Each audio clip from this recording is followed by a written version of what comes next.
പാപ്പാനെ തൽക്കത് പൂട്ടിയിട്ടുണ്ട്. ആ അപ്പുണ്ണിയേ കാല് ചൂടാക. ഒരു കാര്യം നോക്കാണ്ട് അവിടെ ഇരിക്ക. നോക്കട്ടെ എന്തേ ഏത് കാലോ? കാലല്ല, ഒരു കാര്യം നോക്കാണ്ട്. എന്നാ അത് പറയാ. എന്താ കാര്യം? നാട്ടിൽ എന്തോ കാര്യമായിട്ട് നടക്കുന്നുണ്ട്.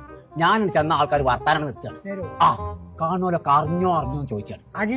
അരിഞ്ഞോന്നാണെങ്കിൽ താനൊന്ന് ഭയക്കണം. അരിഞ്ഞോന്നല്ല ചോദിച്ചത്, അറിഞ്ഞോന്നാണ്. ഞാനൊന്ന് നോക്കട്ടെ. ആ വലിച്ചിട്ട് 10 പഴിങ്ങത്ത്. ആ വലി നിർത്തിയിട്ട് കുറെ കാലേക്കും കിട്ടിയ കഥ കുറിച്ച് കുടുംബത്ത്. ആ അപ്പൊ കുടുംബത്തിനാണ് ഇപ്പൊ കിട്ടിയിരിക്കുന്നത്. താനൊന്നും ഉണ്ടാവെക്കോ. ആ മർമ്മത്തിനിട്ട് പണി കൊട്ട്.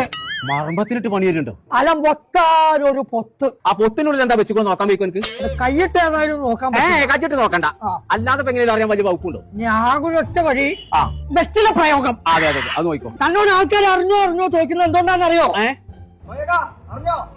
ആ അറിഞ്ഞു കൊടുക്കണേ. ആ പോയി അറിഞ്ഞോന്ന് ചോദിച്ചതിന്റെ അർത്ഥം എന്താണെന്നറിയോ? എന്താണ് അതെന്ന് അറിയേണ്ടത്? എന്നാ കേട്ടോ, ജനങ്ങൾ ഒന്നാക്കി ജൂമാക്കാൻ പോവാ. ഇത് മനസ്സിലാവുന്ന കോലത്തിലൊന്ന് പറഞ്ഞു തരൂ. എടോ ജൂമിലാടാ പെരുന്നാളനുബന്ധിച്ച് പിടുത്തം വിട്ട് ഓഫർ കൊടുക്കണോ? പടച്ചോനെ എപ്പോ? 25-ാം തീയതി തൊട്ട് 3-ാം തീയതി വരെ. ദൈവം ഇമ്മാതിരി ഓഫർ ഞാനിത് അറിഞ്ഞിട്ടില്ലല്ലോ. വേഗങ്ങൾ മാറ്റാ. ഞാൻ പോവാണ്. അല്ല ആദ്യം ഞങ്ങളെ പെരുന്നാളിച്ചാണ്. എടോ ഞങ്ങൾ ജനങ്ങൾ പോയി കഴിച്ചോന്ന് അതിന്റെ ഒടുക്കത്തെ മാറ്റൽ കാലം കൊണ്ട്